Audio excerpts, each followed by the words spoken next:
시간이 참 빨리 가네요. 벌써 오늘 마지막입니다. 예. 오늘 밤 지나면은 또 언제 볼란가 모르겠네요. 오다가다 마주치더라도 반갑게 인사해 주시기 바랍니다. 아이고 장로님 안겨. 이제 제가 유튜브 사역을 좀 하다 보니까 이제 조금 알려져 가지고 어디를 가도 한두 사람씩은 꼭 뭐야 장로님 이런 분들이 참 많이 계셔요. 그럴 때마다 야 조심해야 되겠다. 걸음걸이 하나도 조심해야 되겠고 어디 가서 뻘짓했다면 큰일 나겠다.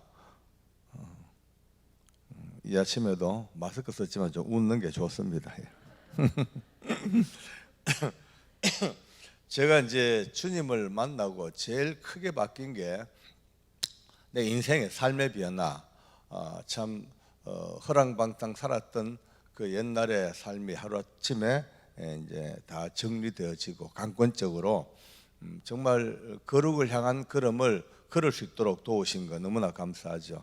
근데 이제 더 감사한 것은 예배에 대한 눈이 이제 바뀌어졌습니다.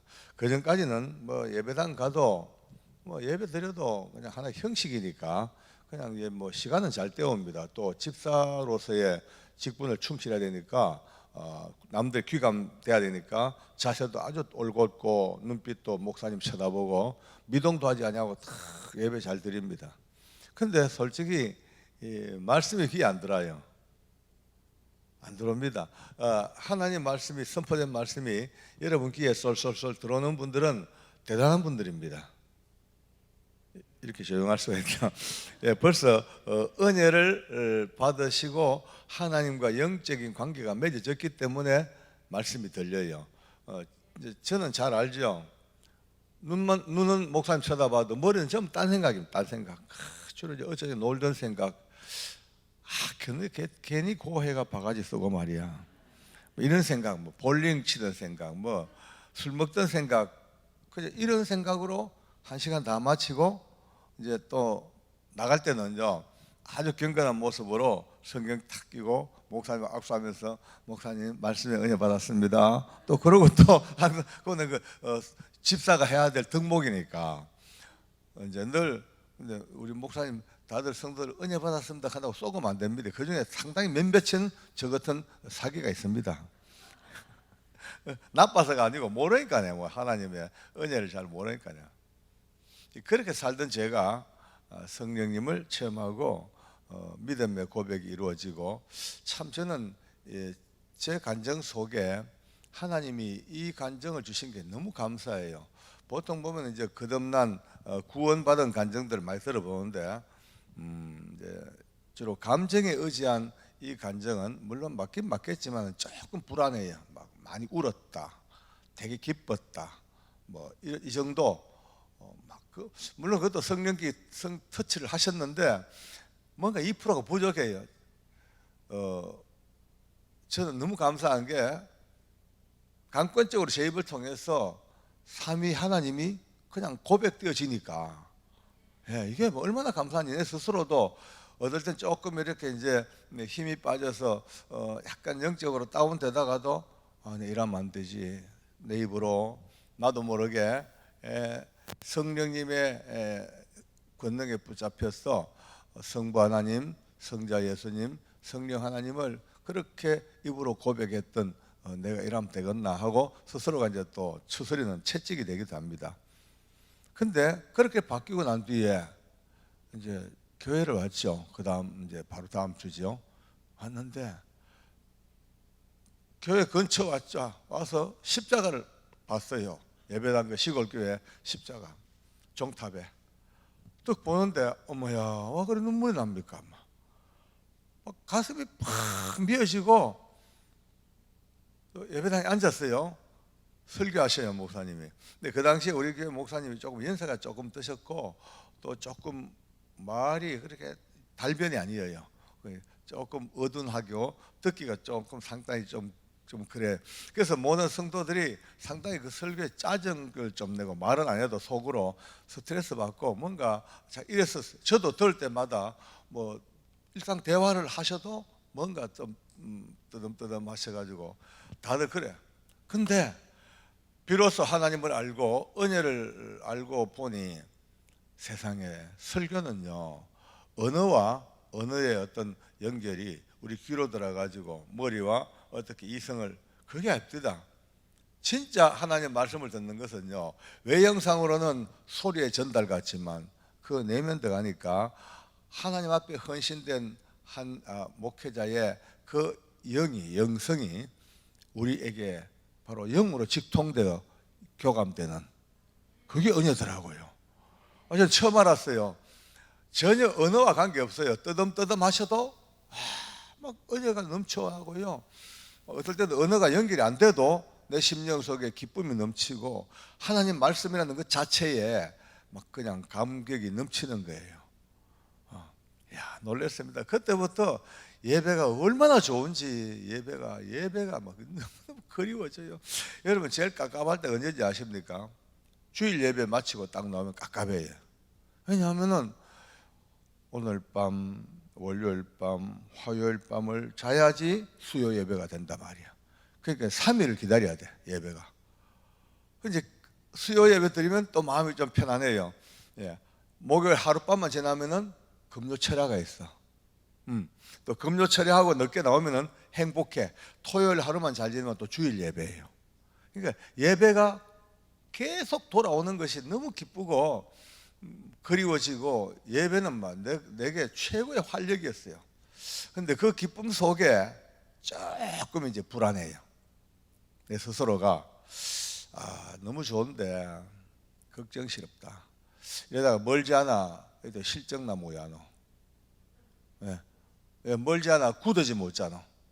관성처럼 그냥 굴러가 못잖아. 이런 이제 걱정이 실되기 시작합니다. 왜냐하면 사람은 다 그렇습니다. 누구나 처음에는 다 좋은데 조금 지나면 아무리 좋은 것도 좀 시들해지고 그 귀한 가치를 알긴 알아도 감동이 없어요. 제가 이제 한때 빚을 많이 져가지고 집안에 막 그 빚 갚으려고 모든 거 다 끌어다가 이제 돈을 만드는데, 저희 아내가 모지래니까네, 결혼할 때 참 애써 해줬던 뭐 다이아 반지, 귀걸이, 목걸이 싹 다 팔아가지고 이제 그 빚 갚는데 다 이제 보충을 했습니다. 그래서 저는 늘 미안하지요. 뭐 산화가 돼가지고 뭐 철철이 해주지 못하고 있는 거 다 팔아먹고, 늘 이제 미안해서 몰래 이제 돈을 좀 모읍니다. 모아가지고 조금 모아가지고 이제 한 번은 삼부 다이아몬드 백금 반지를 하나 좀 어렵게 해줬어요. 그러니까 되게 좋아하더라고요.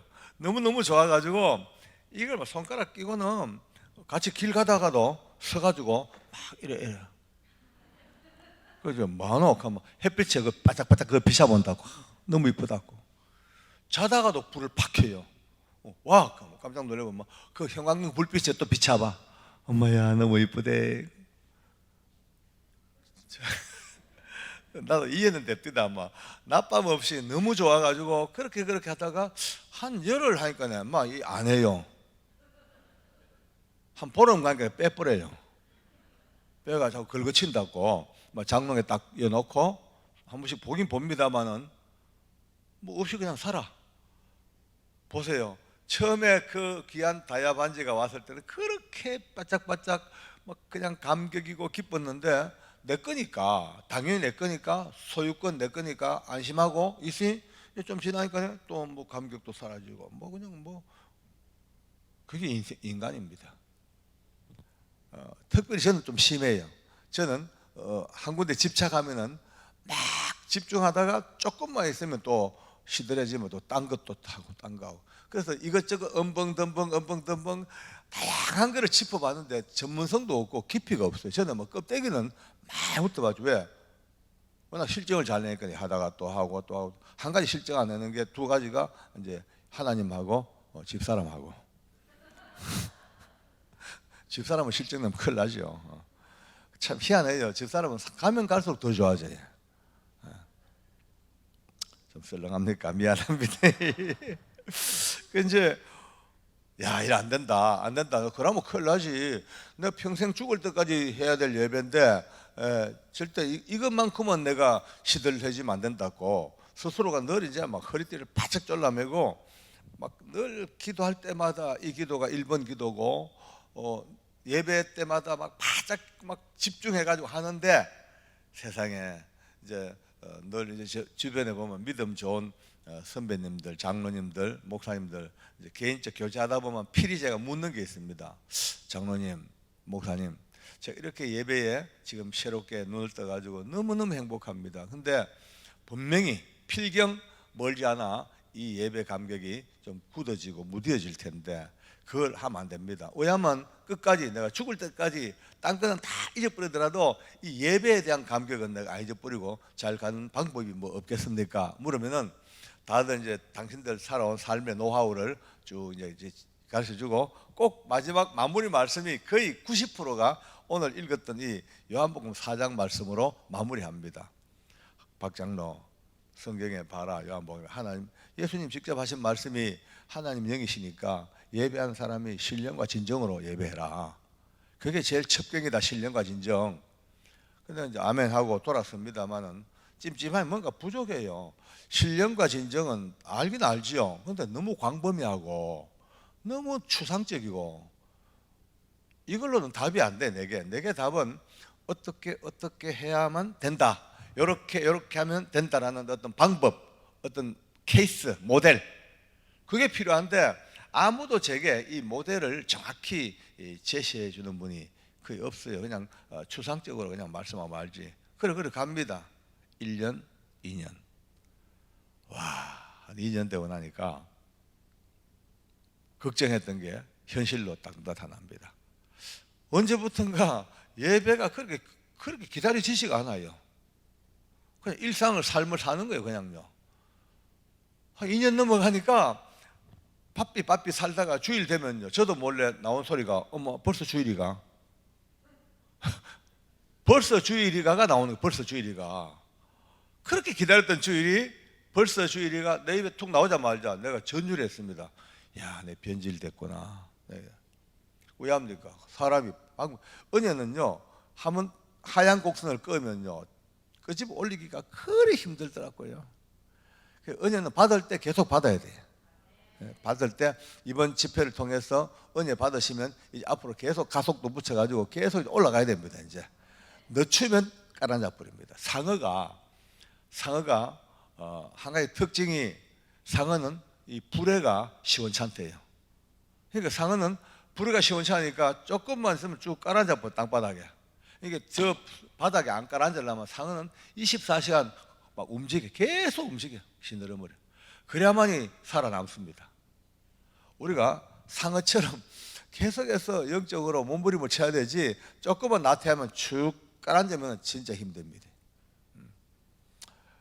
어쨌든 이제 한 나중에 되니까 예배 드리고 와도 감동 감격 크게 없어요. 그냥 말씀 듣고 아멘만 하죠.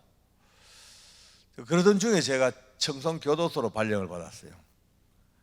청송교도소는 진짜 어려운 데입니다. 청송감호소보다 훨씬 더 어렵습니다. 힘들고 척박하고 무섭고.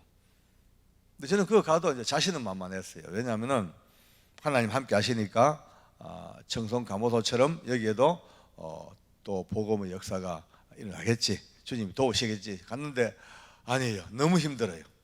도대체가 어떻게 복음을 전할 토양이 안 갖춰진 거예요. 다들만 마음도 닫혀 있고 무섭고 전투적이고 서로가 상대방 약점 잡으려고 눈이 벌겋고 말이죠. 그러니까 제가 다니면서 복음 전해봤자 아무래도 뭐가 안 돼요. 그러다가 어느 날 눈을 뜬 게 너무 좋은 게 청송교도소 그 독방에 아주 한국에서 유명한 범죄자가 탁 앉아 있습니다. 이름만 대면 누군지 알만한 범죄자가 있습니다. 모든 죄수들의 우상 같은 리더십이 너무나 강한 이 친구가 들어있어. 눈이 번쩍 뜨는 거야. 아, 됐다. 저 사람을 전도하자. 저 사람을 집중적으로 저 친구를 전도하면은 저 친구의 막강한 리더십을 통해서 청송교도소에 복음 전하기 참 좋겠다 싶어서 이제 그를 이제 전도하러 갔죠. 1대1로. 와, 첫눈에 보니까 키가요, 귀골이 장대하고 내보다 키가 머리 하나 더 커요. 딱 벌어진 게 눈빛이 보니까 강력한 카리스마가 보여요. 도둑 다 이제 인사하고 이제 제가 소개를 했죠. 네, 이만저만 내가 이번에 청송감호소에서 이제 발령받아 왔는 박효진 내가 장로인데, 네, 이제 이렇게 난 주님 만났다. 하나님 살아계신다. 쭉 이제 제 간증을 했어. 간증하고 마지막에 이제 복음을 제시했죠. 예수님 십자가 보혈 천국 딱 제시하고 영접을 딱 시키려니까 다 듣고 있다가 다 하셨습니까? 이래요. 좀 분위기가 이상하더라고요. 근데 했다고 하니까 했어. 하나 여쭤봐도 될까요? 그 말해 보세요. 저 계장님, 성경에 대해서 뭐 좀 아시는지요? 괜히 기분 나쁘게 들려요. 아시는지요가.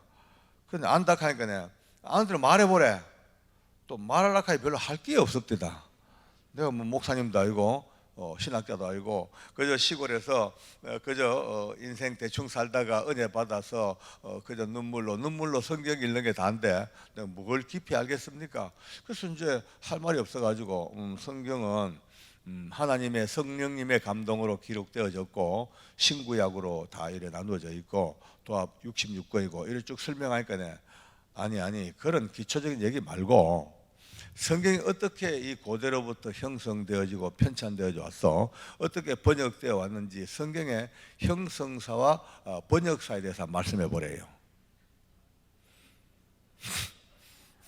듣기 처음입니다. 저는 그때만 해도 듣기 처음이라 그러니까 아무 대답 이 무슨 소리인지도 모르겠어요. 그래서 가만히 있으니까 이제 눈치 딱 보지만 제가 아무것도 대답도 못하니까 그때부터 저를 데리고 저를 이제 가르치기 시작합니다. 이제 예, 장로님, 성경은요 원래부터 한 권의 책으로 된 게 아니고 수많은 단편들이 모여져 왔는데 몇 년도 어디에서 뭐 야훼 문서가 발견됐고 어디서 엘로힘 문서가 발견됐고 쿰람 사본이 어떻고 뭐 어떻고 쫙 나오는데 완전 백과사전이에요. 와, 난 놀래가지고요 속으로 야 영타 도둑놈 용하기도 하다. 어째 잘 알고 백과사전. 그래서 이제 그 사람의 이야기는 이거예요. 그 많은 세월 동안 단편들이 쭉 모아져 오다가 하나님 은혜로 이렇게 이제 어디에서 이제 종교회의를 거쳐서 그때 66권이 이제 이렇게 성경이 됐는데 그 성경도 수많은 필사자들이 이제 뺏기고 사본을 만들면서 수많은 실수와 번역상의 오류가 계속 개입돼 왔기 때문에 지금 장로님 들고 있는 그 성경은 가짜입니다. 그 속지 말고 빠져나오세요. 전도하러 갔다가 불신전도를 받았어요. 그래도 여러분요 뭐 제가 반박하려고 해도 알아야 반박을 하죠. 아무것도 모르니까 일방적으로 난탈당하고 이제 다음에 보자 하고 왔어요. 와, 오는데 화가 나 죽겠어요. 내가 당했다. 내가 도둑놈한테 당했다. 내가 합동적 장로인데 당했다 싶어요. 아차, 좋은 생각이 나. 얼른 앉아가지고 종이를 꺼내놓고 그가 했는 말들을 최대한 이제 기억해가지고 다 적어봤습니다. 엘로힘 문서, 야훼 문서, 쿰란 사본, 뭐 안디옥 사본, 뭐 쫙 적어가지고 그걸 들고 이제 우리 교회 목사님한테 갔어요. 목사님, 이 좀 가르쳐 주이소. 목사님 한참 보시더만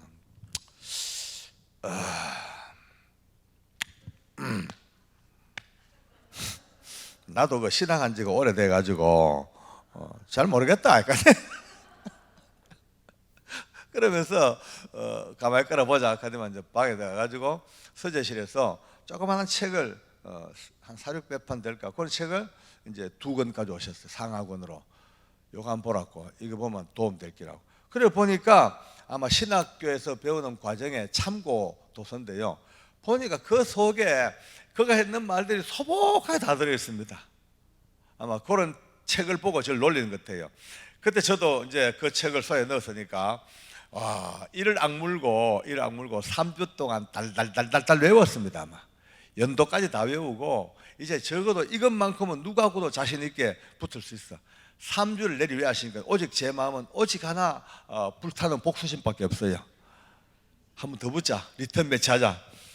그 리턴 매치. 그래 이제 드디어 3주 만에 찾아갔죠. 나오라 해요. 나와. 자리에 앉는데 앉자마자 이 친구 내 손 잡더만은 저 회장님 자유주의 신학에 대해서 아십니까? 어이? 저는 그때 민주주의 공산주의 알아도 자유주의는 처음 들었어요. 솔직히 말해가지고. 그러니까 3주 동안 공부했는 거 하나 못 써먹고 또 일방적으로 자유주의 강의를 듣습니다. 와, 뭐 독일에서 누가 어떻고 불트만이 어떻고 뭐 체코의 종교 부흥이 어떻고 뭐 돌아 남미까지 와가지고 해방 신학이 어떻고 완전히 이거는 뭐 대학 교수 못지않는 달변가에 또 앉아가 또 강의만 듣고 다음 보자 하고 또 왔어요. 와도 자유주의인가 뭐 또 찾아보고 그 친구 때문에 이제 한 넉 달 동안을 끌려 다니면서 한 번도 이겨먹지 못해요. 논리 싸움도 안 되고 지식 싸움도 안 되고 안 돼. 보니까 내가 이길 수가 없어. 이제 보니까 내가 결론 났어요. 머리가 얼마나 좋아. 천재. 한번 보고 듣고 읽은 건 안 잊어버리는 거예요. 걸음을 걸어도 왜 건드지 아십니까? 걸음 걸으면은 우리처럼 이리 안 걷고 뒤꿈치 들고 요래. 와 그래 건너가면 자기는 이제 배운 게 없기 때문에 열심히 읽고 보고 들어서 머리에 담아야 되는데 기껏 담아놨는 거 잘못 쿵쿵거려 흔들리가 쏟아지면 안 된대. 참 희한한 사람이죠. 한 넉 달 동안을 그렇게 이제 그 친구 때문에 이제 막 짜증도 나고 후달리는데 하루는 새벽에도 갔다 가지고 잠시 딱 앉아서 묵상을 하는데 와 갑자기 내 마음 속에서 10년 깊은 데서부터 꾸중을 듣습니다. 꾸중을 분명히 저를 꾸중하시는 것 같아요. 쿡 하면서 너 지금 무슨 짓거리 하고 있냐? 너 지금 그 친구하고 뭐 신학 공부하냐? 잘난 자랑하냐? 자존심 싸움하니? 너 이 청송교도소 왜 왔니? 복음 전하러 왔잖아. 그에게 복음을 전하고 하나님 은혜를 전해야지. 무슨 잘난 자랑하냐? 이런 자책이 딱 되기 시작해요. 와, 내가 진짜 놀랐습니다. 여러분 가끔은 사람들이 이런 얘기를 들으면은 자기 내면의 양심의 소리인가 이런 얘기도 하지만은 여러분과 저는요 이런 감동이 오실 때 거의 성령님이 우리를 인격을 건드리십니다. 참 여기에 민감해야 되는데 그게 근데 사람들이 너무 오랜 세월 동안 이 훈련을 잘 못하고 또 우리 안에 회개치 못한 죄와 허물이 너무 많이 끼어 있으면요 성령님의 이런 민감하신 역사가 잘 감각이 안 됩니다. 그러니까 정말 교인답게 살려 그러면요 제일 먼저 해야 될 것이 몸부림을 쳐서 자기의 내면의 청소를 해야 되더라고요. 영적인 이 부분에 청소를 해내고 깨끗이 해놔야만이 성령님의 인도하심이 깨달아지지. 피아노에게 그랜드 피아노가 있고 연주자가 아무리 좋은 연주가 있다 한들 이 피아노 지금 그 통 속에 케이블 속에 온갖 시래기 그냥 여놓고 옷 헌옷까지 처박히고 건반에다가 음식물 쓰레기 지지 갖다 부어 보십시오. 음이 안 나옵니다. 엉망이 안 나. 지금 악기도 그런데 여러분과 제가 어제 저녁 말씀처럼 하나님의 성전입니다. 성령님이 계십니다. 이 안이 청소가 안 되고 온갖 오물이 차 있으면요 음이 안 나옵니다. 음이 나올 리가 없습니다. 이번 부흥회는 뭐 첫날 말씀했습니다만 불은 없지만 흘러가는 소리 속에서 어쩌면 일생에 눈을 뜰 수 있는 구름 속에 빗방울 하나 발견만 해도 감사하죠. 예. 그 잘 간직하면은 강을 만들고 바다를 만듭니다. 눈물이 나요. 막 진짜 내가 잘못했네. 내가 뭐 했노? 넉 달 동안 내가 괜히 자존심이 걸려가지고 이제 그날 아침에 대우각성을 하고 회개하고 아침에 출근합니다. 가자마자 그 친구 찾아갔어요. 그러니까 그날도 딱 나오는데 눈빛이 뭘 연구해 놨는지 또 날 잘 몰랐고 눈이 번쩍번쩍거려요. 나오자마자 뭐 칼라카도 쉿 입 다물어 말하지 마. 이제 말하지 마. 앞으로 이런 문제가 싸우지 말자. 내 졌다. 내 항복할게.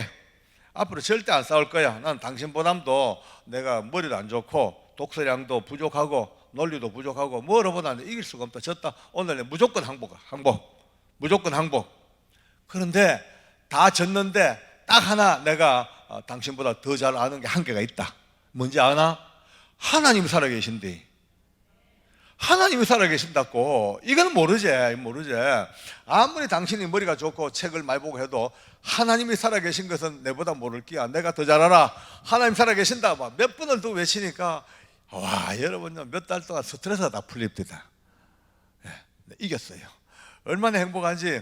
그리고 이제 기도 한번 하자 하고 이제 손잡고 이제 기도해주고 이제 올려고 손잡고 이제 하나님 사랑하는 형제에게도 제게 준 은혜를 베풀어 주시고, 이렇게 이제 잠시 일상적으로 그냥 대충 기도하는데 갑자기 손이 덜렁덜렁 떨려요.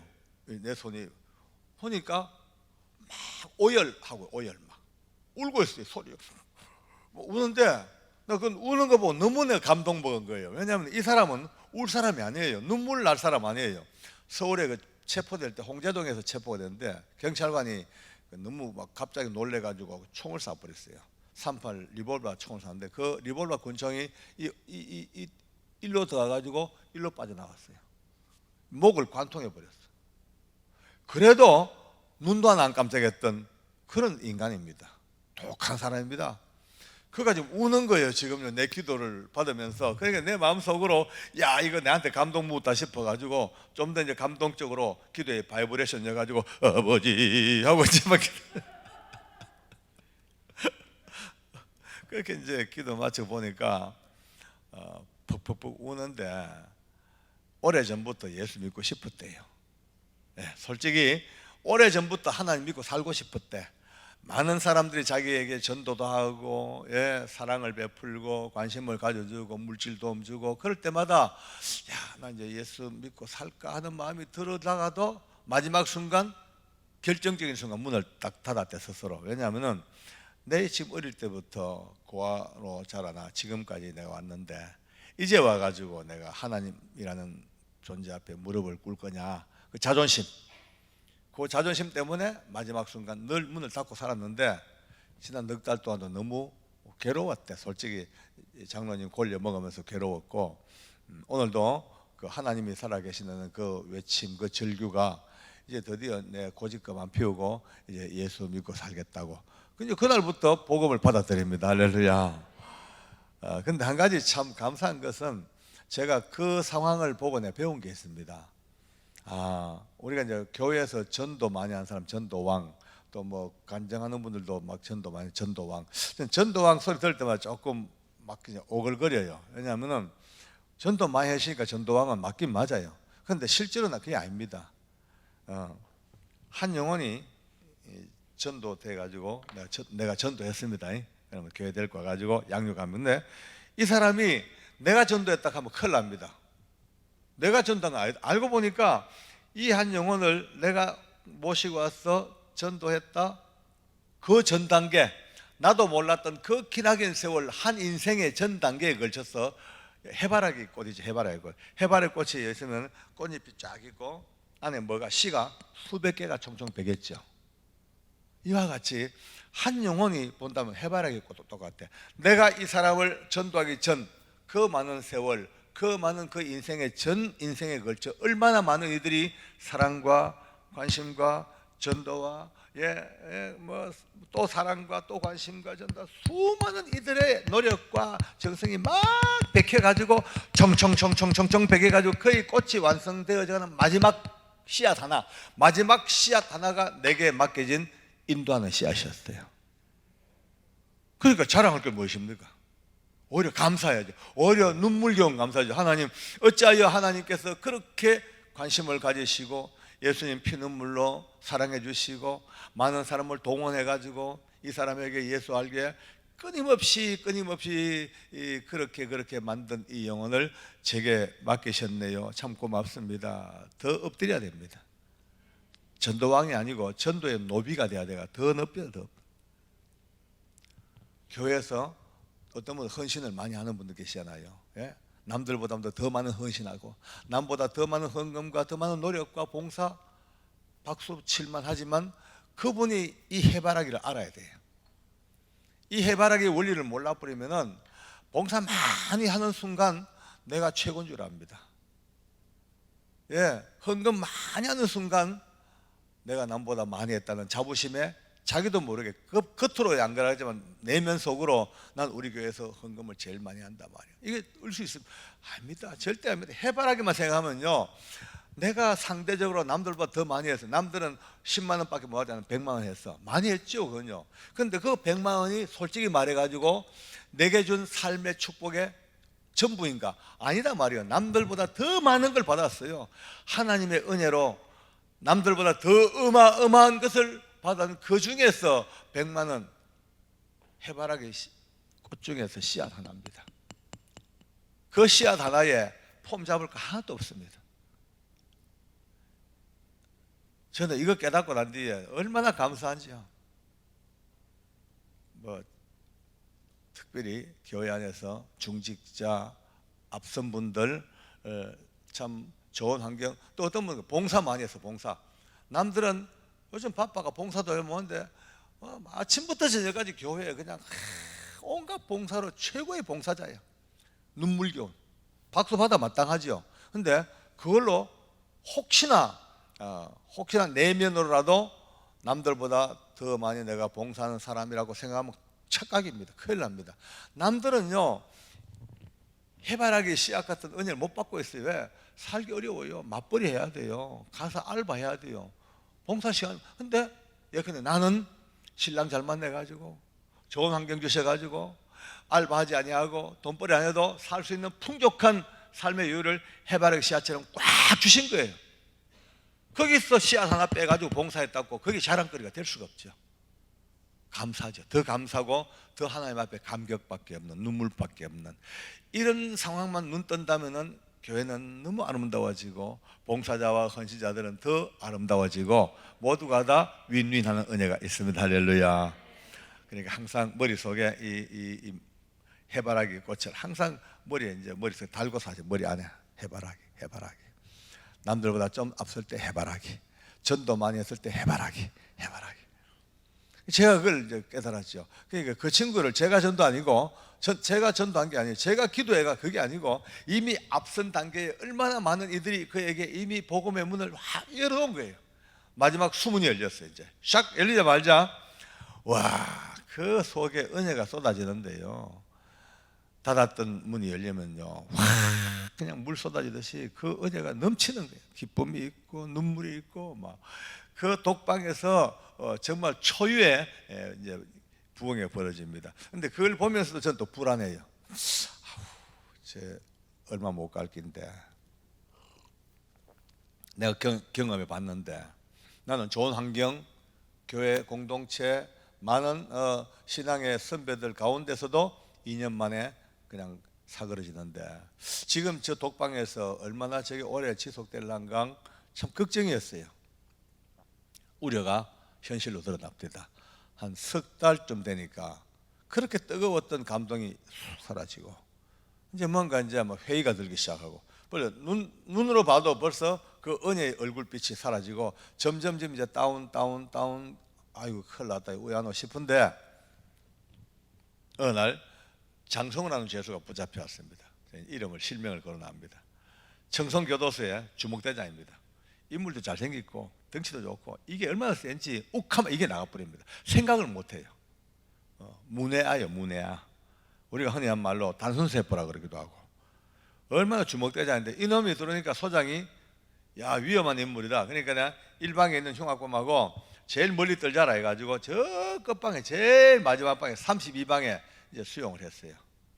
청송교도소의 이 내부 구조는 국가 주요 시설 각급으로 이제 규정되어 있어 가지고 외부에 뭐 이런 걸 발설하는 게 별로 안 좋습니다. 저는 청송교도소의 방이 33개라고 말 안 했습니다. 그냥 32방에 있다. 거리가 상당히 멀어요. 이제 한 50m 되죠. 근데 그를 수용하고 그의 기록을 쭉 보니까 이 친구가 한때 여호와의 증인이었네요.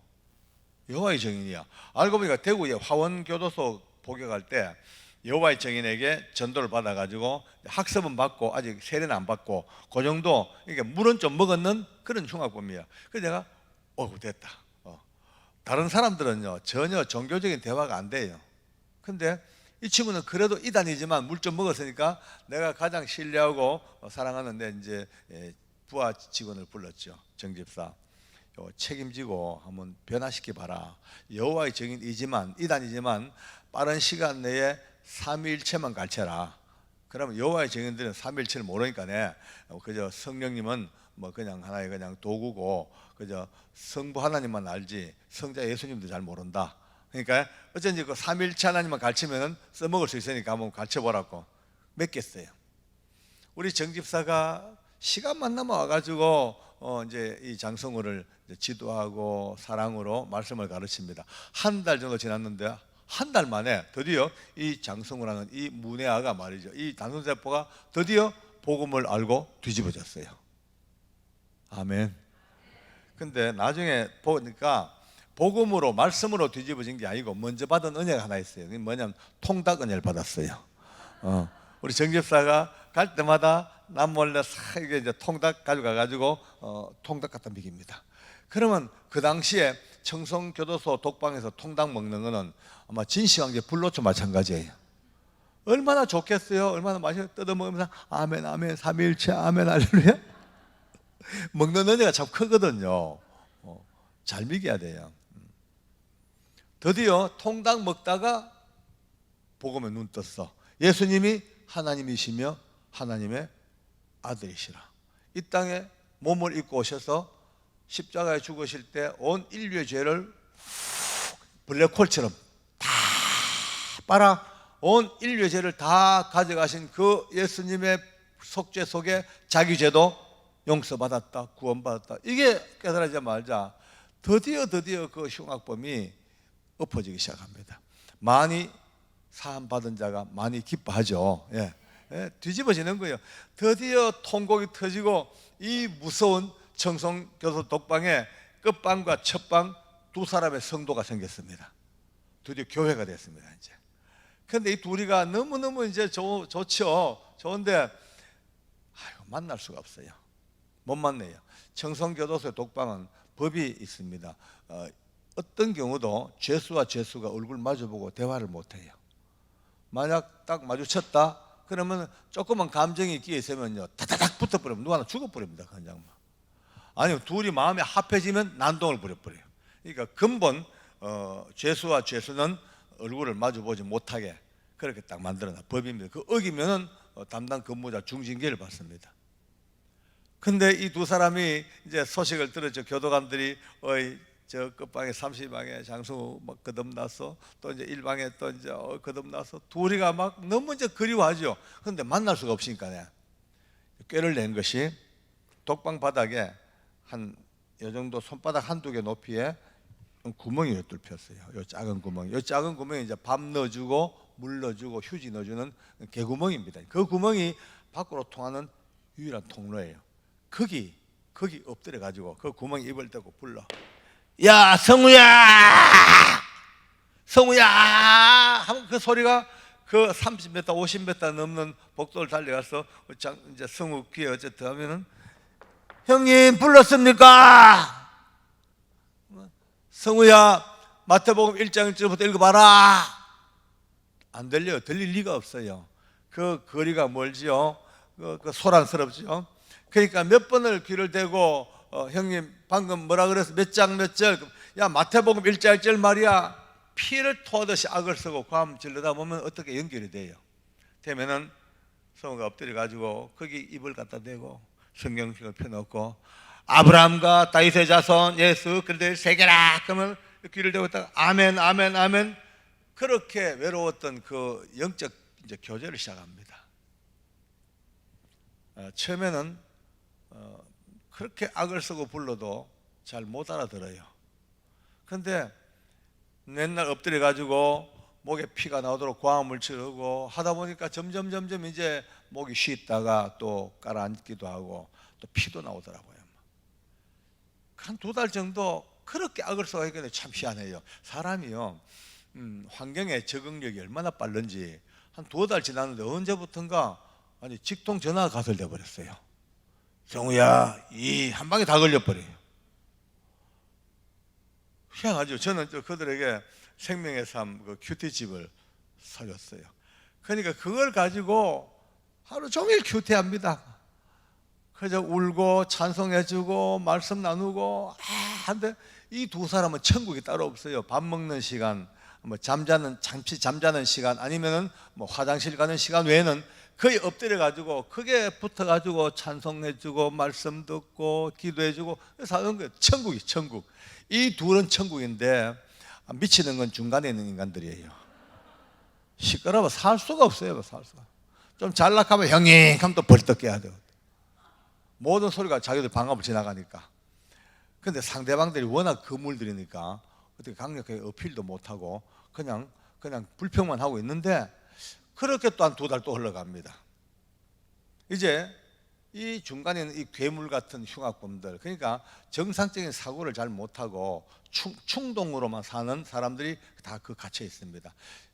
동물원으로 말하면 길들지 아니하는 맹수를 그냥 합사시키기 전에 따로따로 격리하듯이 그게 그 독방입니다. 그러니까 누구랑도 사회성도 없고 누구랑도 교제하지 없는, 완전히 이거는 특별한 그런 악질들만 있는 이들이 이제 퀘션 마크가 붙는 거예요.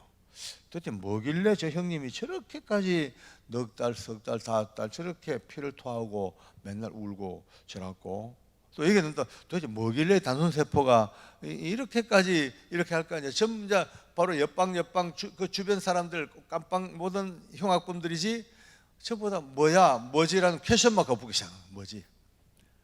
야, 진짜 중요하다. 복음이 전해지는 거예요. 옆방 자기들끼리 형님 뭐요? 가만히 설명을 해줘. 저는요, 이걸 보면서 우리 교인들이 해야 될 일이 뭔지를 평생에 깨달았습니다.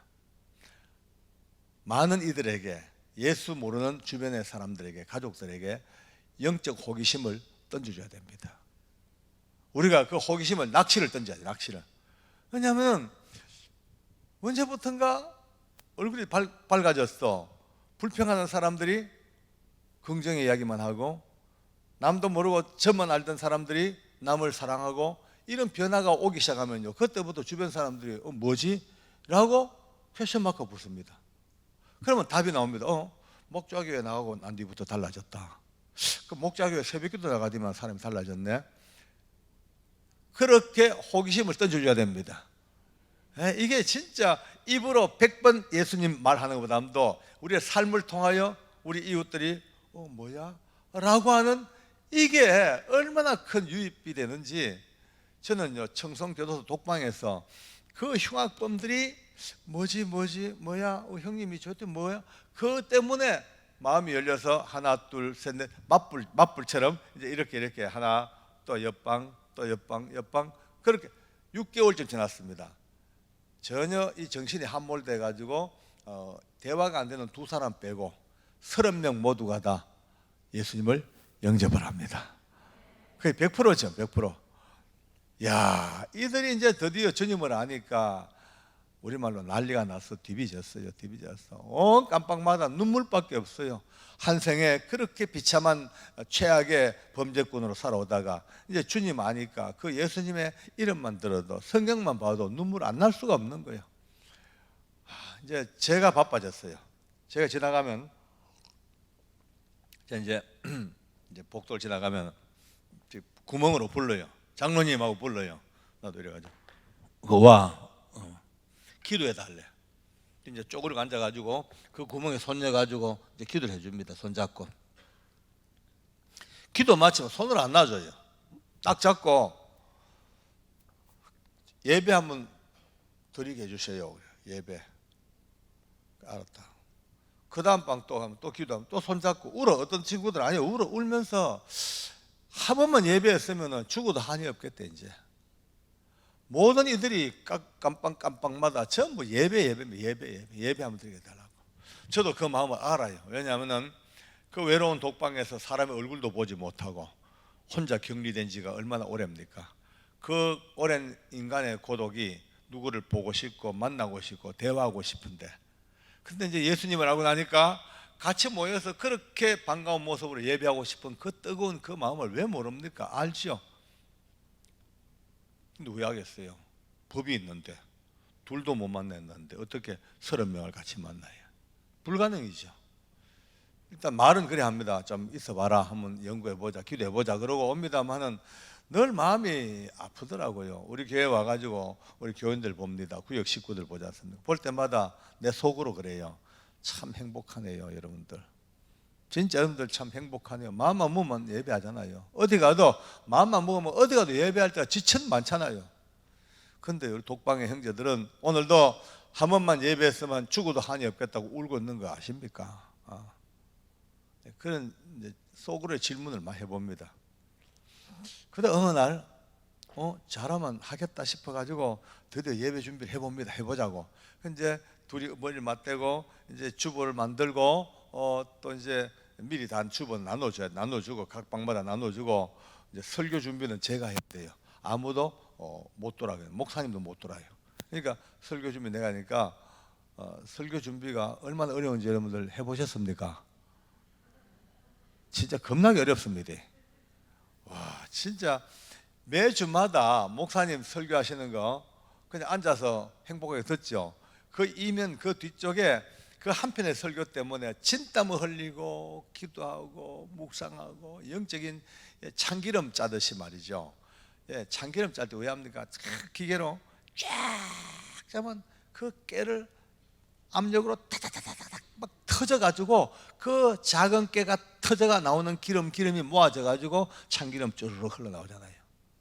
제가 보니까 그래요. 해보니까 그렇더라고요. 저는 아무래도 이제 안 돼가지고 할 수 없이 지난주에 우리 목사님 설교했는 거 뺏겨가지고 좀 주물딱주물 해봐도 그것도 어렵더라고요. 그러니까 매주마다 강단에서 외치는 이 말씀을 들을 때에 가슴 벅찬 감동으로 들으셔야 됩니다. 아멘, 아멘으로 우리 목사님 풍채는 좋아가지고 살은 많이 쪘지만은 그러나 이 한편의 설교 때문에 참기름 짜듯이 진액을 쥐어짠 그 말씀이 오늘 우리에게 임하시는구나. 그 감격으로 말씀을 받아야 됩니다. 이제 설교 준비가 다 됐어요. 드디어 이제 찬송가 성경을 들고 예배날 들어갑니다. 들어가서 문 잠그고 저 위치가 독방의 한 중앙, 딱 중앙에 서가지고 저도 목에 피가 올라오도록 고함을 지릅니다. 지금부터 독방 예배를 주님 앞에 드리겠습니다. 악을 쓰고 외칩니다. 그러면요 30명 전부 다가 땅바닥에 엎드려가 귀를 대고 그 구멍에 귀 대고 있습니다. 밖에 못 나오잖아요. 그러니까 밖에는 못 나오지만 자기 깜빵 속에서 밖에서 외치는 제 음성에 귀를 갖다 대고 지금부터 신앙 고백하겠습니다 하면은 그 귀가 전부 입으로 바뀌어요. 입을 갖다 대고 목이 터져갖고 전능하사 천지를 만드신 하나님 아버지를 벌써 이방 저방 막 통곡이 터져 나옵니다. 아주 막 복잡한 감정들이죠. 생각해 보세요. 한평생 범죄하고 가족들 가슴에 못 박고 남의 가슴에 못 박고 그래 인생 살다가 가지 말아야 될 청송교도소까지 끌려오고 거기서도 가지 말아야 될 독방까지 끌려와가지고 완전히 지옥의 벼랑 끝에 서가지고 마지막 한 발만 디디면 지옥으로 떨어지는 그 마지막 절체절명의 바로 그 시간에 주님을 알았어요. 주님 알고 비로소 인간이 뭔지 알고 하나님 은혜를 알고 나니까 막 엎드려 예배하고 싶어가지고 그 짐승같이 엎드려가지고 그 냄새나는 그 구멍에 입을 대고 귀를 대고 찬송을 하고 신앙 고백하는 예배하는 자기 모습을 자기가 보잖아요. 얼마나 처참해요. 처참하지요. 비참하지요. 그러면서도 또 행복하지요. 그러면서 또 감격이지요. 이게 웬일이냐고 복잡한 감정들이 행복과 기쁨과 서러움과 자책과 이런 것들이 막 엉켜엉켜 그 눈물들이 막 이방저방 막 통곡입니다. 제가 성경 본만 읽어도 감격이에요. 아멘 아멘 뒤집어져. 성경만 읽어도 그 엄청난 예배를 드리면서 비로소 느낍니다. 방과 방 사이에 벽은 쳐져 있죠. 지금도 현실적으로 철창은 가로막혔죠. 그러나 적어도 하나님의 은혜로 영적인 세계로 와닿히는 그 순간 벽도 사라지고 철창도 사라지고 완벽한 30명의 교회가 되더라고요. 할렐루야. 그 놀라운 예배를 드리면서 오랜 세월 제 가슴 속에 어떤 예배가 신령한 예배인데 어떤 예배가 진정한 예배인데라고 묻었던 모델, 어떤 케이스 그게 열려버려요. 이런 예배가 신령한 예배 아이가, 이런 예배가 진정한 예배 아니겠나.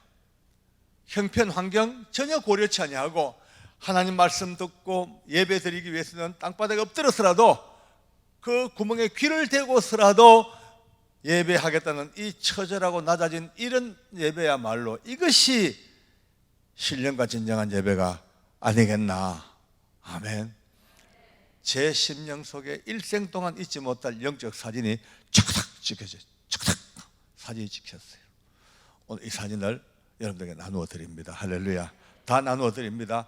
이제 세월 좋아서 얼마나 예배가 자유롭고, 참 감사한 것은 목자교회는요, 그동안 이 코로나 환경 속에도 줄기차게 예배를 포기하지 않았던 그 얘기 듣고 제가 감동 100배였습니다.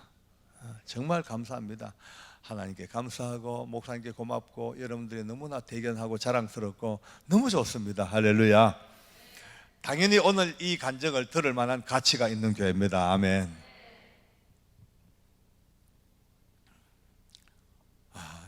교회가 참 많잖아요. 전국에 5만 교회가 넘는데 교회 많고 예배가 얼마나 많습니까? 교회마다 예배가 넘쳐나잖아요. 얼마나 예배가 많아요. 5만 교회가 쏟아지는 예배가 막 강을 이루고 홍수를 이루었죠. 거대한 홍수가 지나갑니다. 근데 홍수가 나면은 물은 참 많은데 전부 다가 뻘물이고 황토물입니다. 산을 무너뜨리고 도로를 썰어가고, 집을 다 썰어가고, 물은 많아. 근데 저 황토물, 진짜 마실 물이 너무너무 없어. 홍수 때 보세요. 소방차가 물을 싣고 와가지고 식수를 공급하지 않습니까? 물은 많은데. 그와 마찬가지로 예배는 많고 많아 너무너무 많은데도 불구하고 얼마나 진정한 예배가 부족한지 오늘 예수님이 직접 하신 말씀이에요. 예수님이. 우리는요, 이 말씀 들으면서 신령과 진정에 대해서 눈이 많이 떠졌습니다. 신령과 진정, 요즘은 영과 진리로 그건 다 알죠. 누구나 다 아는데 너무너무 귀중한 것이 바로 앞에 있는 거절. 아버지께 참으로 예배하는 자들은 바로 이때 예배한다. 언제? 이때라.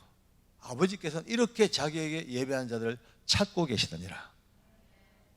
찾고 계시느니라. 한번 따라 하십시다. 찾고 계시느니라. 정말 진정한 예배자를 찾고, 하나님께서 불꽃 같은 눈동자를 뜨시고 온 세상을 열방을 보시면서 누가 과연 신령한 예배자인가, 누가 진정한 예배자인가. 우리 목자교회도 하나님께서 그 능하신 눈으로 보실 거예요. 누가 신령한 예배자인가. 똑같은 자리에 똑같이 예배를 드려요. 외형은. 그러나 하나님 보실 때 누가 신령하고 누가 진정하냐, 하나님은 아시는, 이 앞에 누가 발견되어질 거냐, 중요한 문제입니다. 그죠? 이 성경 제끼고 관성의 법칙을 따라서 주일날 안 가면 안 되니까 오셔가지고 헌금하고 찬송하고 말씀 듣고 예배하고 그냥 돌아가. 과연 그 속에서 신령과 진정으로 예배하는 사람이 몇 명이 될까? 하나님은 이렇게 자기에게 예배하는 자들을 찾고 계시느니라. 그 다음에 나오는 말씀이 아버지께 예배하는 신령과 진정으로 예배할 것이다. 오늘 이제 목자교회는 일일이 다 말 안 해도 굳이 숟가락 놓고 젓가락 놓고 반찬 안 놔도 벌써 상만 대충 차려도 다 아실 분들입니다. 이제 여러분들은 나머지 상은 여러분들이 차려가지고 여러분들이 세팅을 하셔야 됩니다. 이제 예배장 보면은 어떤 분은 여기는 아닙니다. 어떤 교회 가면요, 벌써 저는 눈은 작아도 다 보잖아요. 볼 거는 싹 보면 어떤 분은 저 뒤에 딱 앉아가지고 다리 딱 꺾고 앉아가지고 예배 드려요. 근데 눈빛이 벌써 내가 말이야 딴 교회 다 놔두고 여기까지 와주는 것만 해도 고맙게 생각해라 이 말이야. 이런 분도 계셔요. 다리 꼬고 입에 껌 씹어였고, 예배 시간에는 물론 갱년기 오니까 저도 알아요. 그러나 아무리 갱년기 더워도 예배 시간에 주보 들고 앉아가 계속 흔들고 앉았어. 여기서 설교하는 분은 목사님이나 저희들이 보면요 안타까워요. 물론 듣긴 듣겠지만 지금 예배 시간에 이렇게 하고 앉았어요. 되겠습니까? 진짜 좀 조금, 우리 집사람이 갱년기 와가지고 막 계속 흔들더라고요. 그것도 주보로 흔들어. 여러분 하지 마라. 요즘은 이제 안 합니다. 자, 작은 하나님 보실 때 지금 찾고 계셨는데, 만약에 우리 하나님이 직접 나타나셔가 보는데 거기서 다리 꼬고 껌 씹어였고 팔짱 끼고 딴 생각하고 그렇게 할 사람이 누가 있겠어요? 하나님 보인다면. 이제 하나님은 영이십니다. 신령과 진정으로 예배하는 이제 이 시간 이후로 이제 우리 목사님과 함께 계속해서 예배를 드려야 되잖아요, 그죠? 앞으로 이제 부흥회 끝나고도 예배가 시작하는 순간 여러분은 몸은 좋은 환경 속에 냉온방 잘 된데 좋은 의자에 앉아 계시지만 여러분의 영은, 마음은, 중심은 매 예배 때마다 땅바닥에 납작납작 엎드려 가지고 다리에 쥐가 나도록 엎드려 가지고 그 구멍에 귀를 대고 주의 말씀을 듣는 이런 예배자의 낮아진 마음만 가지고 계신다면 새로운 예배의 출발이 될 줄로 확신합니다. 예배에 성공하면은 다 성공하더라고요. 예배 망치면 끝나는 거예요. 예배가 사라지면 끝나는 거예요.